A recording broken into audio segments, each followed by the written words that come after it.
And this is the Holy Gospel according to Matthew, the 14th chapter. Glory to you, Lord. Immediately, Jesus made the disciples get into the boat and go on ahead to the other side while he dismissed the crowds. After he dismissed the crowds, he went up the mountain to pray by himself. When evening came, he was there alone. But by this time the boat, battered by the waves, was far from the land, for the wind was against them. And early in the morning, he came walking toward them on the sea. But when the disciples saw him walking on the sea, they were terrified, saying, "It's a ghost." And they cried out in fear. But immediately Jesus spoke to them and said, "Take heart, it is I. Do not be afraid." Peter answered him, "Lord, if it is you, command me to come to you on the water." He said, "Come." So Peter got out of the boat, started walking on the water, and came towards Jesus. But when he noticed the strong wind, he became frightened. And in beginning to sink, he cried out, "Lord, save me." Jesus immediately reached out his hand and caught him, saying to him, "You of little faith, why did you doubt?" When they got into the boat, the wind ceased. And those in the boat worshipped and saying, "Truly you are the Son of God." When they had crossed over, they came to the land of Gennesaret. And this is the gospel of the Lord. Praise to you, O Christ. You may be seated.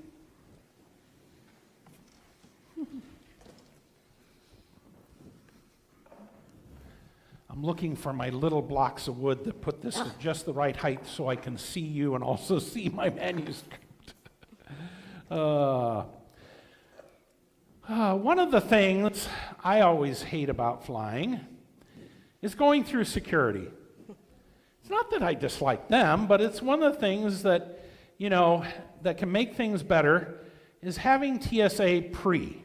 So I go through the expedited line. Shoes on, laptop still in my bag, only a quick walk through the old metal detector instead of that big cylindrical thing that looks like an MRI standing on end. You know what I mean? Mm-hmm. I love going through the easier TSA pre-line. And I think it's truly worth it if you haven't done that, even though you have to go and get a detailed background check, an in-person interview, fingerprinted, all that, but then you're pre-approved, all safe, we know who you are status. Today all this means a lot, right? Facial recognition, fingerprint detection, two-factor authentication, all in an effort to know and track people. But I would propose that we still find it hard to identify, track, and authenticate it, that most important person in our lives, and that is God. Now, when we have VBS programs, it's so fun to see kids, because often at the end of the day, they are asked where they saw God that day. And you know what? They can do it. But ask an adult, we freeze. Do we really know for sure where God was active in our lives this last week? And even harder, would we say anything to anybody about it? I mean, we all know that God is the source of life and love and that we wouldn't exist without the support of Almighty Creator, right? Oh, and there it goes. But I'm talking about identifying certain things that happened to you recently or something you noticed around you that you could label as a God moment. I think we have problems doing what we as adults, because we are critical and reflective thinkers, right? And for any event, we can posit all sorts of causes and determining factors outside of what we would call a work of God. We're used to seeing life as caused by natural things that we often separate from the influence of God, or at least we analyze God's influence as a primary or foundational cause behind everything, but maybe not as the immediate and direct influence behind the flow of our lives. But in Jesus' day, people saw God, or even gods, demons, spirits, as acting in all sorts of ways to cause things. They didn't have our science where they could look under the hood, so to speak, to investigate and utilize and see the mechanics of the universe as God created and sustains it. For the ancients, the greatest realm of uncertainty and chaos they found in large bodies of water. Throughout the Bible, the ocean, the deep waters are chaotic and threatening. As Hamilton points out in the book we're reading, in that time, the Sea of Galilee was literally unfathomable. That means they couldn't find a bottom to it. They thought it had none. They believe it extended right down to the underworld, the home of great beasts like Leviathan, all sorts of monsters. So storms at sea were much more threatening than storms at land. Without radar, GPS, anything but crude navigational skills, a crew would set out in a small boat with nothing to rely on past their eyes, their seasoned knowledge, and that seaman's gut instinct. In the Psalms, God is often praised as the one who can tame the raging sea and all its infernal cast of characters. The sea represents chaos, the foe of God's ordered and predictable world. God created order, but the deep waters represent disorder that disrupts and threatens our stable lives. You know, today we even have a lingering effect of that, right? We talk about the metaphor of storms when we have troubles or problems we're facing. And don't we talk about sinking deep or drowning when we're talking about losing control of forces we can't handle? So you see, Jesus has sent his disciples to cross to the other side of the Sea of Galilee, but it was night.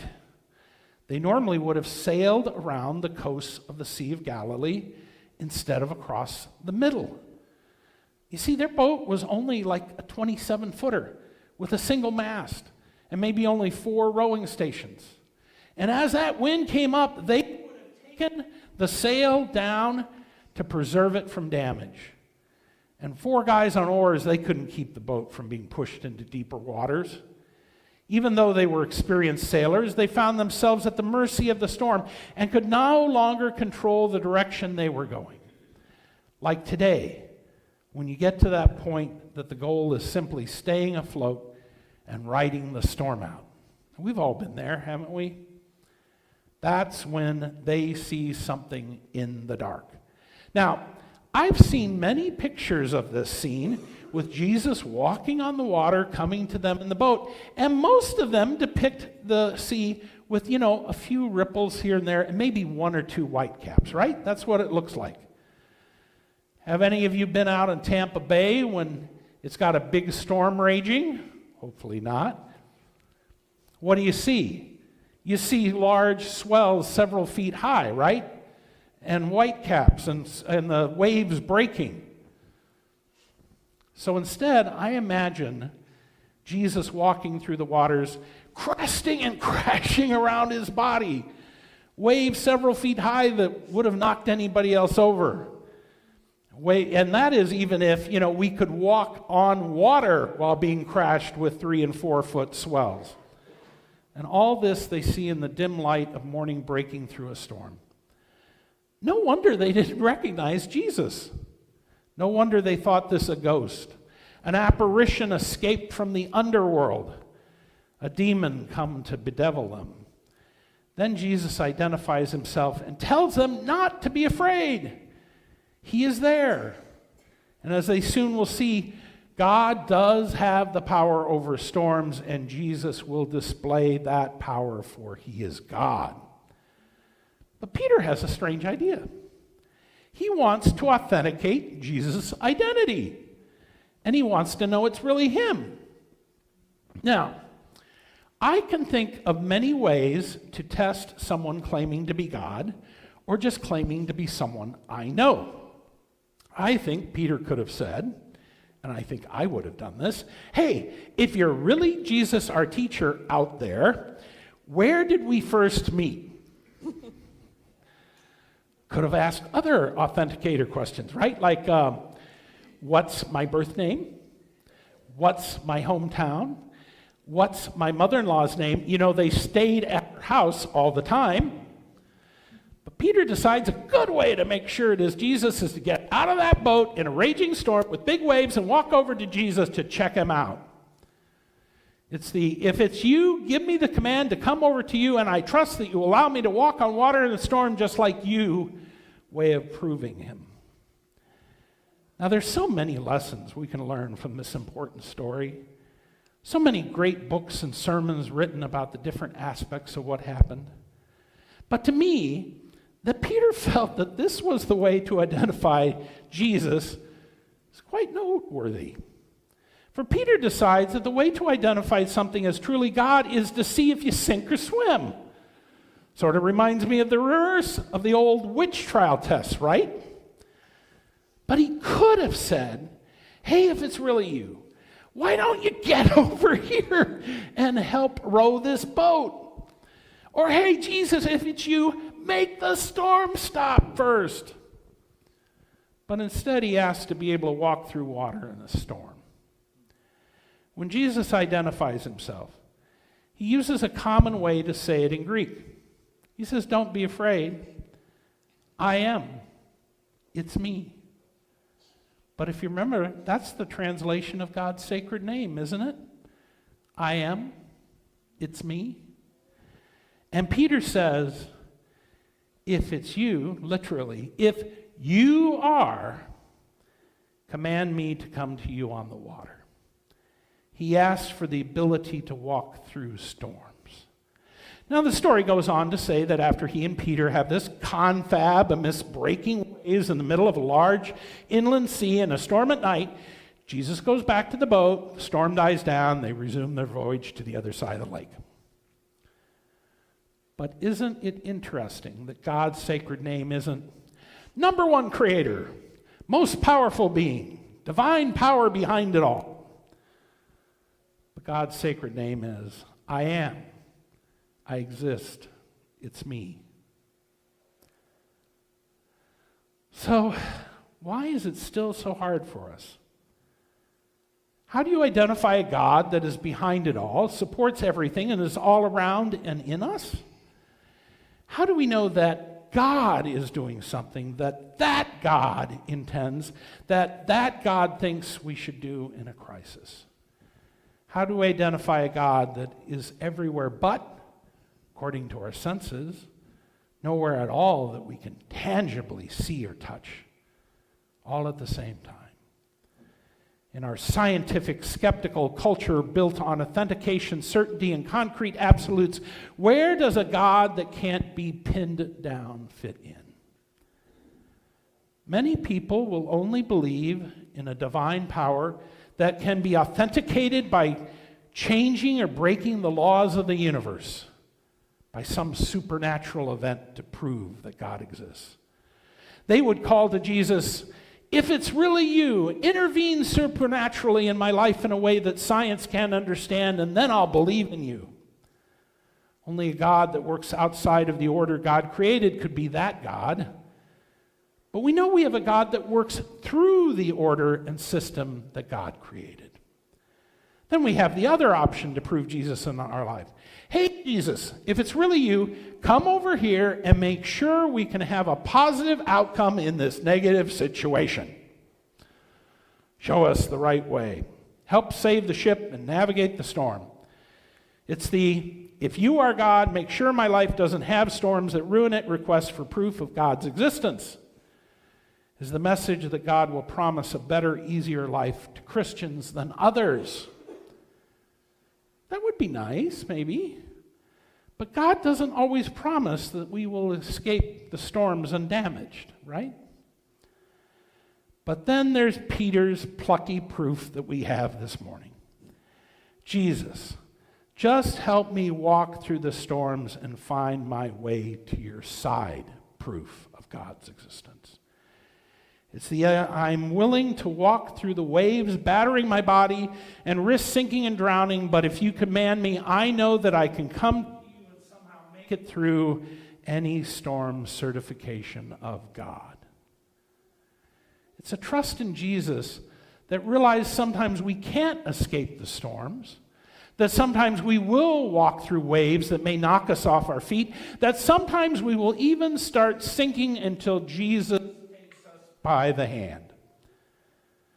Now, TSA Pre is a system where they authenticate who you are and that you are trustworthy before you try to board a plane.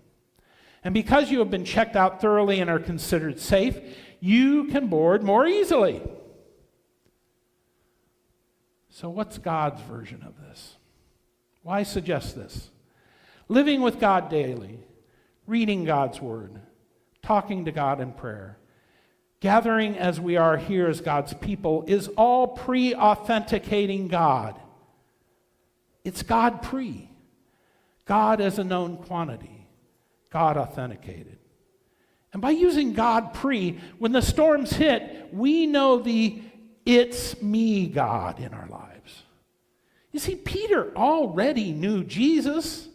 Peter already knew Jesus could help him, but in the storm, he had trouble identifying him.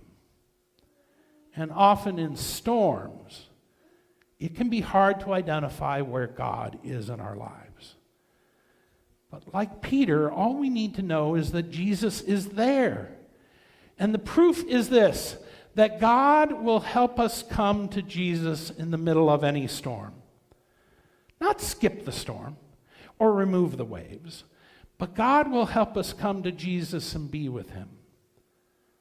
Be there to grab us when we start to sink. It's a proof by living with God. It's the realization that God is the great I am, that God exists with us, that our God's ultimate name is simply, it's me. Don't be afraid. I am.